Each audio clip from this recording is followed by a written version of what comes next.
Hello, everyone, and welcome to Cover, our parent book club. Here we have energetic discussions about books that touch on homeschooling, parenting, and so much more. I am Shannon Eves, a failing liaison at Blue Ridge, and here with me is our other liaison, Anna Aguilar. Just a friendly reminder that this meeting is being recorded for future reference, and we would greatly appreciate it if you could kindly consider muting your microphone while others are speaking. Thank you for your cooperation. Okay, so today we're going to discuss the book Project-Based Homeschooling, Mentoring Self-Directed Learners. It is by Lori Pickert, if I am saying her name correctly. If you were unable to read the book this month, that is okay. I'm going to go over a bit about what the book is and a bit about what project-based learning is. And then if this piques your interest, I highly suggest reading the book to get more insight and examples on using this method. So I'm going to start first by reading a little blurb about the book or from the book. So project-based homeschooling combines children's interests with long-term, deep, complex learning. This is essential experience for children to spend time working on something that matters to them with the support of a dedicated mentor. This book is an introduction and guide to creating the circumstance under which children can teach themselves. The author gives parents concrete tips for helping children do challenging, meaningful, self-chosen work from setting up a workplace that encourages independence to building a family culture that supports self-directed learning, to concrete suggestions for step-by-step approach to inquiry-based investigation.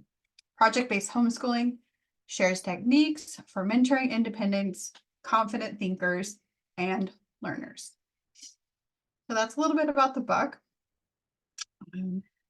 And so you're probably thinking, if you're not sure, what is project-based learning, or otherwise called PBL? So project-based learning begins with an open-ended question that interests the child and gives them the reins to research the answer. They typically result in extensive research and several hands-on opportunities. And these are usually long-term projects, but not always. They can become short-term if that's what the child chooses. They are student-centered exploration. It shifts the focus from traditional teacher-led instruction to a student-centered approach, where learners actively engage in hands-on projects. Students take a central role in defining, planning, and executing the project, fostering autonomy and a sense of ownership over their education. Its real-world relevance. PBL emphasizes the application of academic concepts to real-world scenarios. Projects are designed to simulate authentic challenges, requiring students to draw connections between classroom knowledge and practical problem-solving skills.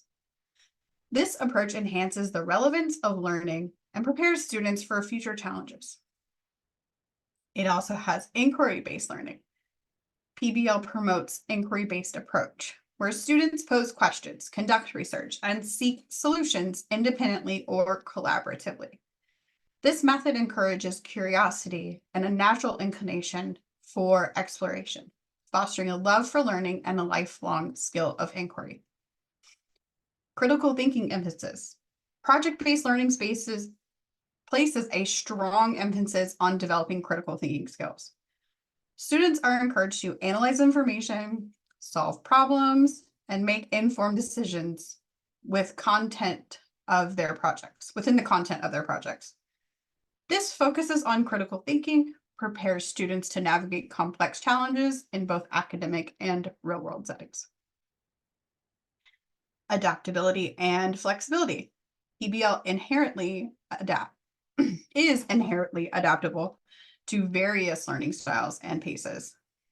It accommodates diverse interests, allowing students to tailor projects to their preference, making learning more personalized.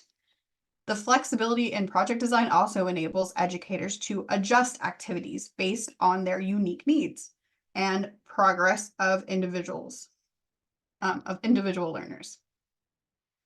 It also has promotion of lifelong learning skills. Beyond academic content, project-based learning aims to develop lifelong learning skills. Students not only acquire subject-specific knowledge, but also cultivate skills such as research, communication, time management, and adaptability. These skills are transferable and contribute to a student's ability to thrive in future educational and professional endeavors. So you're probably wondering, how do I implement this? So implementing project-based learning, first you're gonna choose a topic or a theme. You guys start by selecting a topic or a theme that aligns with the subjects that you want to cover. Consider the interests and passions of your child to make the project more engaging. Define learning objectives. Clearly outline the learning objective and skill that you want your child to develop through the project. This will help guide the project and ensure it aligns with your educational goals. Brainstorm project ideas. Collaborate with your child to generate project ideas related to the chosen topic. Encourage creativity and critical thinking during this brainstorming phase. Plan the project. Break down the project into manageable tasks.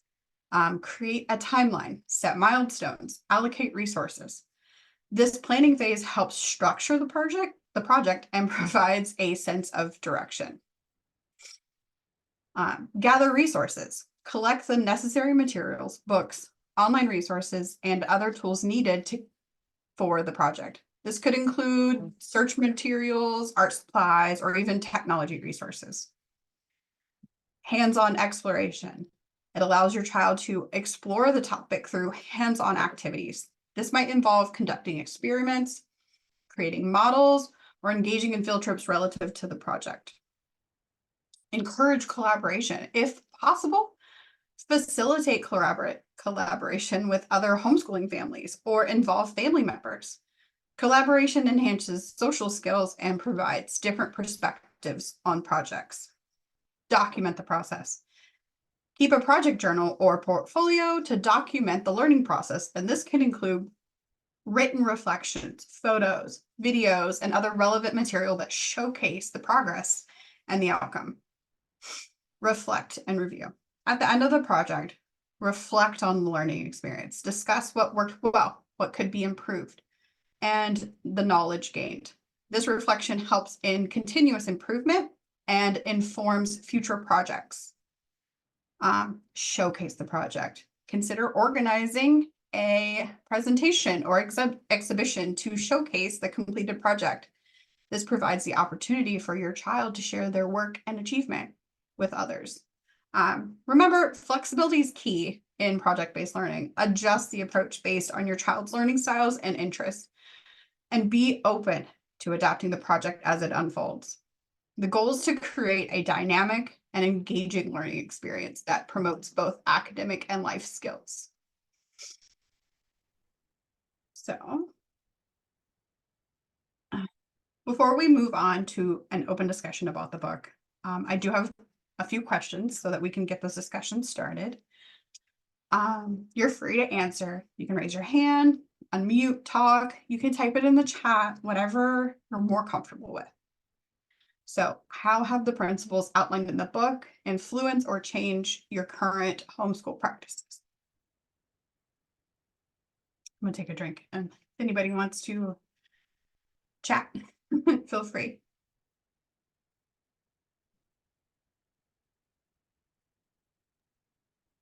I can share first if that makes breaking the ice a little easier. I actually was going to say that being a former homeschooling mama, it helped. It also helps me to know, like, okay, I did some things right. I think that in this journey, my kids were so different. And so my daughter was very much project-based learning and still is to this day. And so she's had to create her own project base in regards to learning so that she can absorb the information better. So I really appreciated just some of the principles. I'm like, okay, I wasn't on the wrong path, you know. And it made me feel good, and it made me feel like this is important for some of our kids who are tactile, who need to have that base for learning. So I appreciated it. Thank you. Yeah. Yeah. I liked I at least got through the beginning part of the book, and then like the rest of it was mostly suggestions. So I skimmed a lot, just admitting that right now. Um, but for me, I decided to dedicate a time on certain days for project learning. We do more of a literature-based method in our homeschool with a lot of reading. And I feel project-based learning, it's going to be a good addition to our learning. My oldest actually already does this in her classes. She uses Rolled Over, and they are a project-based online curriculum. Um, so we have recently started this with my youngest. She wants to learn about fashion, and we picked up a lot of books at the library. We got some fabric from the store and got some dolls out, and she's been making clothes. I kind of started with like shrewing things. If you ever heard of the shrewing method, where you just leave some things out and then you walk away. And they've been having fun with that. I love that they're getting math in with measurement and pattern making. They're looking at books with the history of fashion. They're reading a lot of books, or I'm reading a lot of books to them about different designers. And even science can be implemented because we're using the scientific method for like trial and error of designing and sewing. So it's been really nice. And I hope to continue to like leave space for project-based learning. Does anybody else want to share? I was going to say I'm an HST, but I do have a family that goes to Empowered Minds, which is a project-based learning center. And they have kind of a unique situation where they have a pair of twins that are third grade, and one of the twins struggles and has an IEP, and the other one doesn't. And so project-based really works for them because they take these projects and then they are able to come home and make it their own and extend the learning in the ways that meet their learning needs. So so yeah, I like this for them, you know, especially. Yeah. But yeah, I'm gonna share this book with them after, even though they could, yeah, they're fully in, but they're like science-based. I don't know if I said that. So Yeah. I love I think that's one of the biggest things about project-based learning is how you can really tailor this to learners and their needs. And my oldest, who does use this with Rolled Over, she is also has an IEP and or now a 504. But and it's become easier for her because she can showcase her project on her level where she's at and still get the same learning that the other kids are getting. That's been really nice.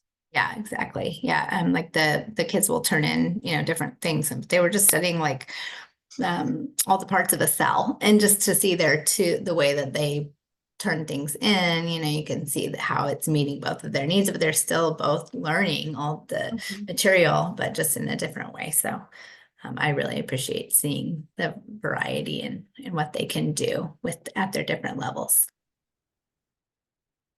My daughter's favorite is making slideshows. She takes after her mother.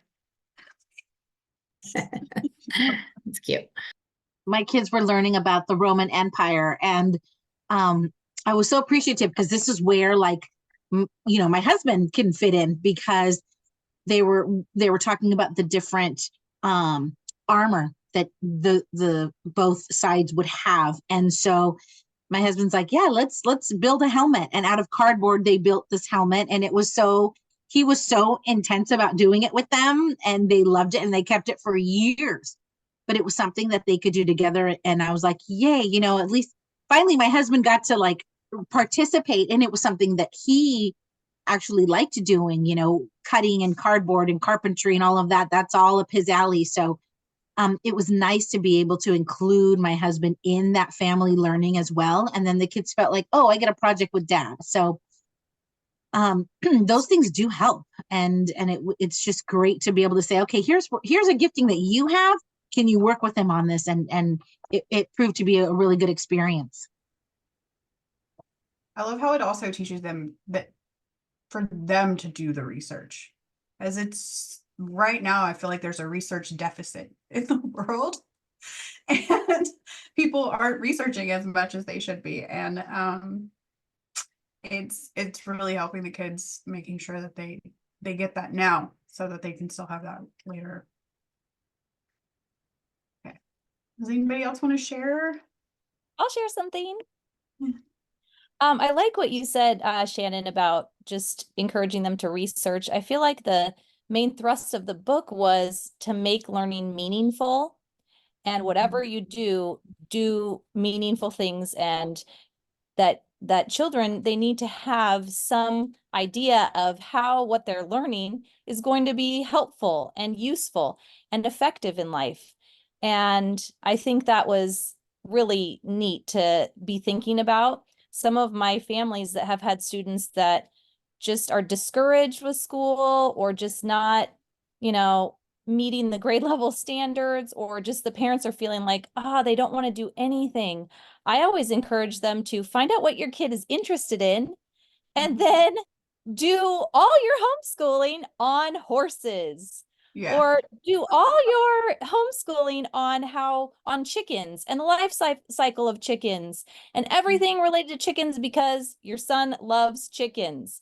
He loves to collect the eggs. He loves to watch the chickens. You can do everything in the world related to chickens. And I feel like this book talked a lot about that. It said, don't extinguish that passion until like it reaches its culmination. So if you want to just keep researching, like follow the passion, follow, your students' interests, it's a way to ignite joy and passion back into life. If you feel like, it's discouraging, you've hit these speed bumps where, learning isn't fun, you're not successful. I mean, what a way to empower your homeschooling again, by just seeking out what are your kids interested in. Let's just follow that. And then the parents are more of a mentor. So the whole thing was, you're not lecturing, you're not doing direct instruction. You are the mentor. You just help, you come alongside, you ask questions, you kind of see what they create and say, well, what do you think about this? And, how could you, change that? Or how could you research this further? And I really like that approach. I think it has a definite place in homeschooling for all of us. And, where we're going to add it in and how much time we're going to spend on it, I don't know, but it is a really great way to homeschool. I was really encouraged by the book. I love that. We are a cat family. My middle child is all like, I only want to learn about cat stuff. So Yeah. we are the cat family. And there's so much you can do with that. It's taken me till recently really to really find, but she's which I'll touch on shortly about what that she wants to be very specific about like how she wants to learn about cats. So what here's another question. What challenges have you faced when applying project-based learning at home? I'll share first while everybody sits there and thinks about it. So like I was just mentioning, I have to get my children to narrow down their learning and what they want to learn about. Where a lot of families have the opposite issue, where they're like, the children come with a large topic like dinosaurs, and you're like, whoa, that is a lot. There is so much to learn about dinosaurs. Mine are very, very specific, and it wasn't until recently that my daughter wanted to only learn about taking care of cats. And that was the specific, and trying to just research that specific information. Took us some time. We finally figured it out. But to just expand what they want to learn about rather than bringing it down. And another one I have found was just the often resistance in starting to do like project, like having a project time. Like this is when we have time available for project learning. And they're like, nope, I really don't want to do anything. I found that if I actually just go sit and start messing with the things, or kind of like making my own project with what they're doing and going like, wow, this is so cool. And just like trying to bring attention without directly talking to them. They're all like, what are you doing over there? Huh? I kind of want to come see what you're doing. That brings them in. Yeah, does anybody else want to share any challenges? I have to say that probably the biggest challenge for me is that I am not the best at project-based learning. And so like it was a little bit challenging for me to figure that out. And so I had to pull from different people, whether family or friends, who were better at certain things than I was. And I was okay. I had to admit that. I'm like, I don't know everything. I can't do everything. So when it came to like cooking and learning, ingredients and stuff, I brought a friend in and she came and I mean, it just, my kids loved it.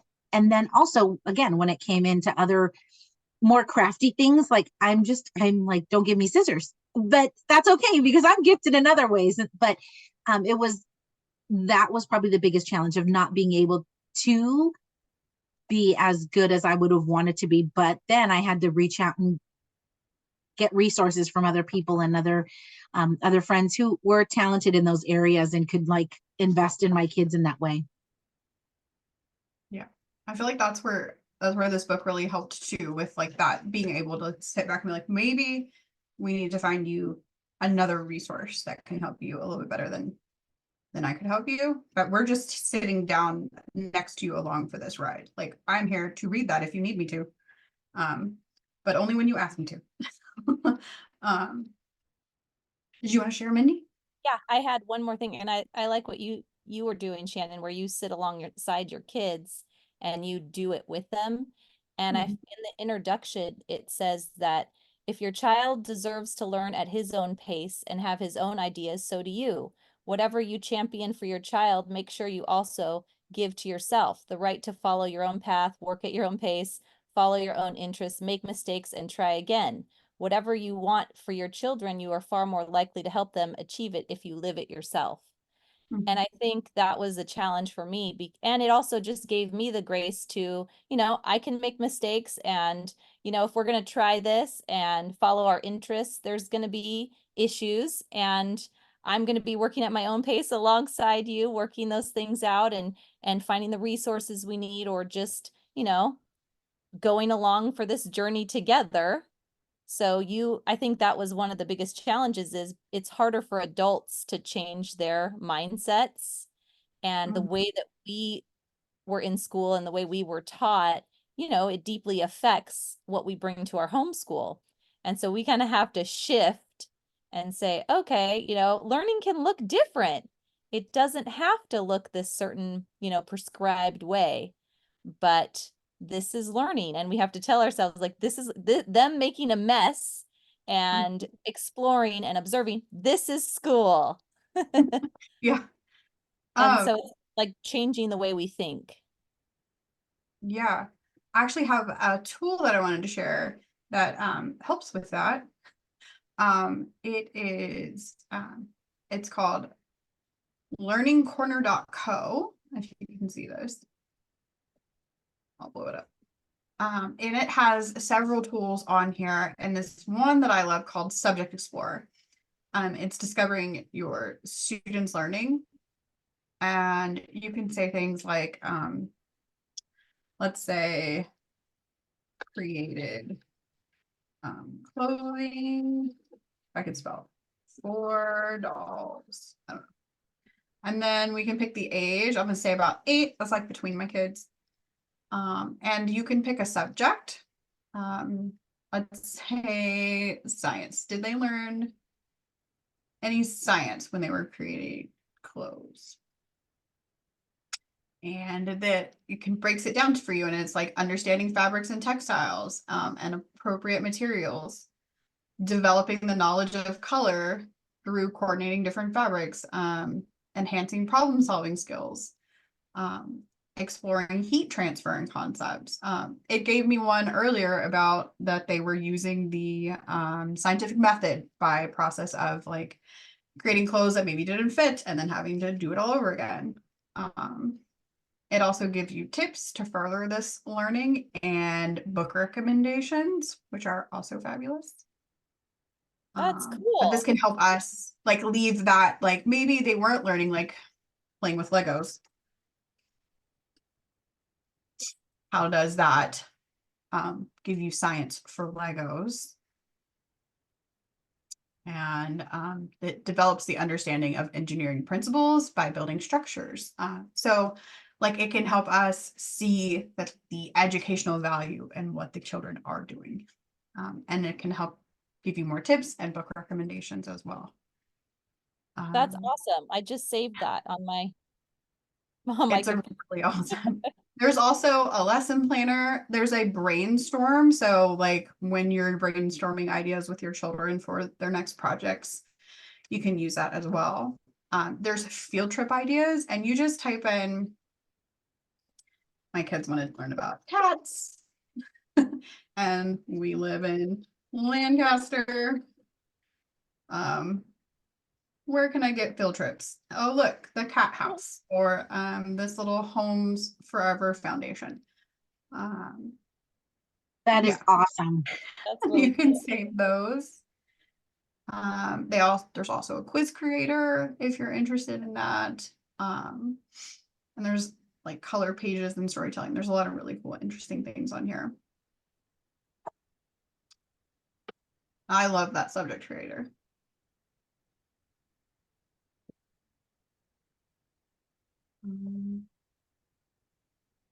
You're welcome, Sherry. Yay. Shelly. Sorry.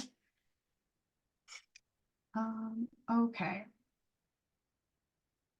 Gonna move on to the last question. Are there any aspects you disagree with or find challenging to implement from the book? And while you think about that, I'll share mine. The one challenge I found, and I actually found the same challenge when we read Julie Bogart's book last year, was making dedicated space for project learning. And that's because I live in a small space and we just don't have the extra space. I have found creating like a cart where we can put all the supplies and the kids can pull them out and put them away if needed. But that's like my one particular thing that I didn't like or agree with. I know some people can create that space and that's wonderful. And I just feel that like not everybody can, and the emphasis on needing that space bothered me a little bit. But you can get that space. You can create it temporarily and put it away. I think my only other one was expensive quality materials. And while I do understand, because I do come from a formerly Waldorf home where we did use a lot of like the beeswax crayons and the wonderful watercolors, which I think are still really great products. A lot of times you can get just fine results with some Crayolas. So it's just, don't feel the need to have to dive all in and get all the expensive things and create the space that you need. You can try to make it work for you in your home and whatever works for you. Did anybody else want to share anything that they maybe disagreed or found challenging? I had the same challenge with, we're obviously in a family of our size with 7 kids. We don't have space to have, a creative section, but the way we've gotten around it is we order the kiwi crates, and I don't know, that's kind of a more, paint by number, they give you the instructions and you create it, but it's been a big like springboard for the kids to see like, oh, I didn't know that was possible. oh, you can make that with these parts, and then they'll find other things around the house and start tinkering, and it kind of is just a catalyst for their creativity. And then I know that when the crates come out, the house is going to be a mess for a while, and we kind of can endure that. And we bring them out, at different times when when we have space on the table. But I just thought, we can't have people having like tinkering spaces everywhere in the house, but sometimes you can pull them out of the box and then clean them up when you're done. Yeah. My kids like to cover the kitchen table. And then at dinner time, it all gets put away. But Yeah. yeah.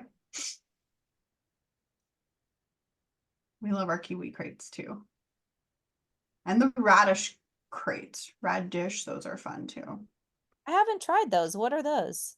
They're cooking crates, but they don't come with ingredients. Sometimes they come with like a tool to use, and there's 3 different options. There's cooking, baking, and then around the world, or global, I think it's called.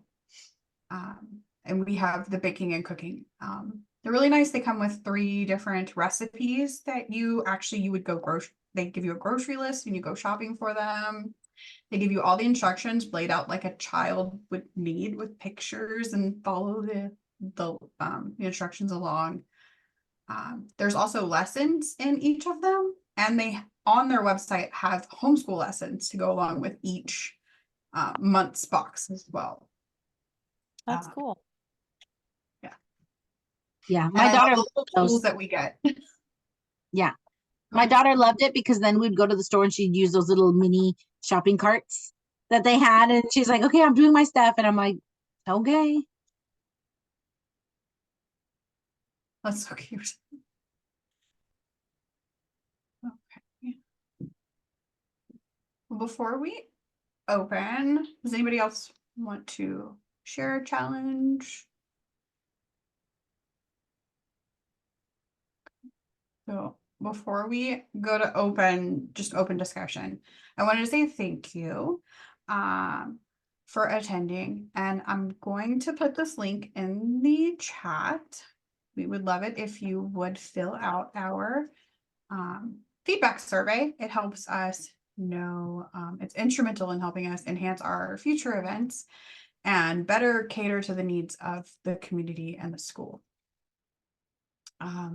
We also want to share our next read, our last read for this school year, Balanced and Barefoot. I'm super excited to read about this one.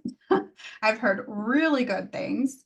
And our alternate read is Grow Wild. It's a bit chunkier and a lot more information. So I would say read Balanced and Barefoot first, and then go into Grow Wild. And so I have another form that I would love you to fill out. We are looking ahead for next year. And we would love your recommendations. If there's any books that you're itching to read, or if you already read one that you want to recommend, if there's a particular topic that you're interested and you want us to explore books for that book selection, let us know, and we can hopefully add those on next year to our book club. And open discussion. I am going to stop recording, and then we will stop. So if you're listening to this, I hope you have a lovely rest of your day.